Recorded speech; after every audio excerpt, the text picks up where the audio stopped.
People, how are you guys doing? We're going to give a little blog about Yu-Gi-Oh! Now, if you paid attention to some of my other videos, I told you all along Metagame was owned by Upper Deck. And I told you guys this. And if you don't know, for the past couple weeks or so, you go to their Yu-Gi-Oh game and they were promoting a new card game that Upper Deck had just started. And I told you all along that a lot of these websites you were net decking at, they were owned by Upper Deck. And did you ever notice that you'll see some writers writing on Metagame and writing on Pojo, going back and forth?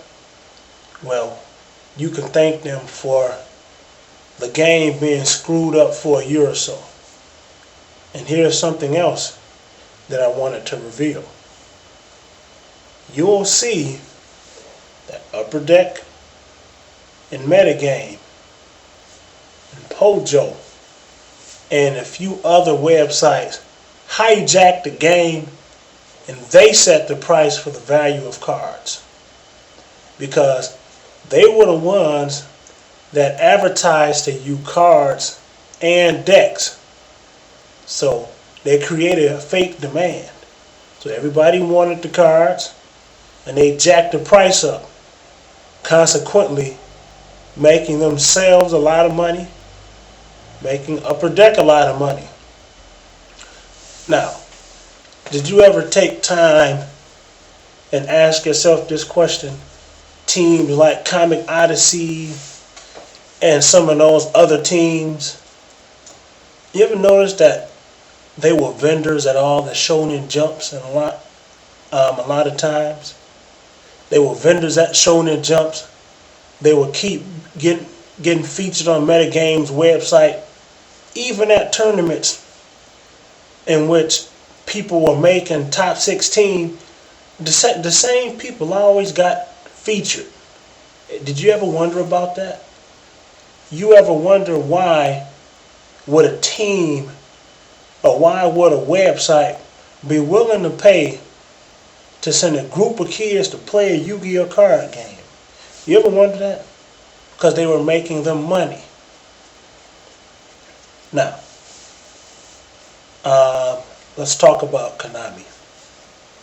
Konami has taken the game over, and they still didn't get it right, if you ask me.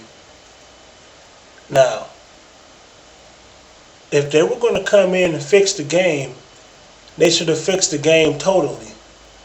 Now what they've done, Lightsworn decks weren't touched.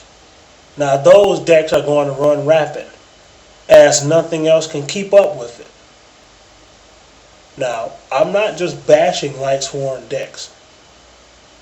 Hell, I'm a Lightsworn duelist.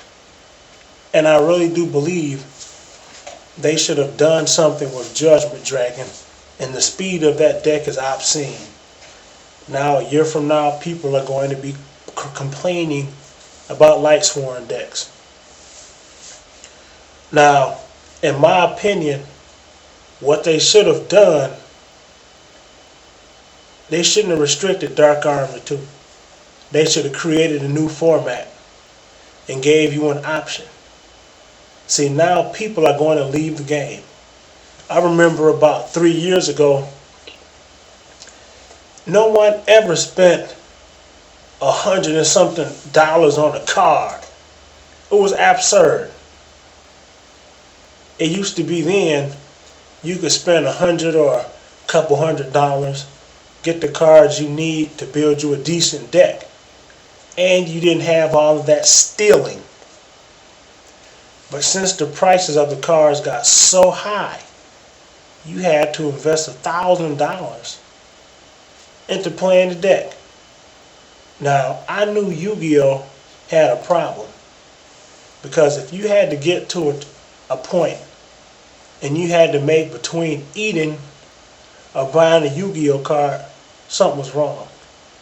the cards were too high priced. And see, that came and bit them in the behind.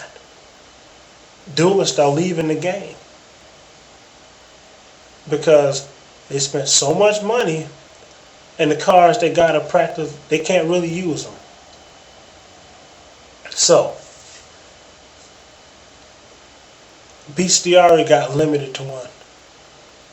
That still didn't make any sense to me. I could see possibly putting Test Tiger at 1 or 2, but bestiary is the centerpiece of the deck. If the card goes to the graveyard, that goes your fusion. There's other ways, but bestiary is the centerpiece of the deck. And went to the shop last week, came in second, but that's not important. What's important, you stay off the net, stop net decking. I can't stand a net decker, and you shouldn't tolerate it. You need to look through those cards and find something that works for you. Now, as I close this video, it's my suspicion that the fish decks are going to take off. You got fish synchros. So before you go off and trade anything, hold on to a few of your cards. Thank you for watching this video, and welcome to a new format.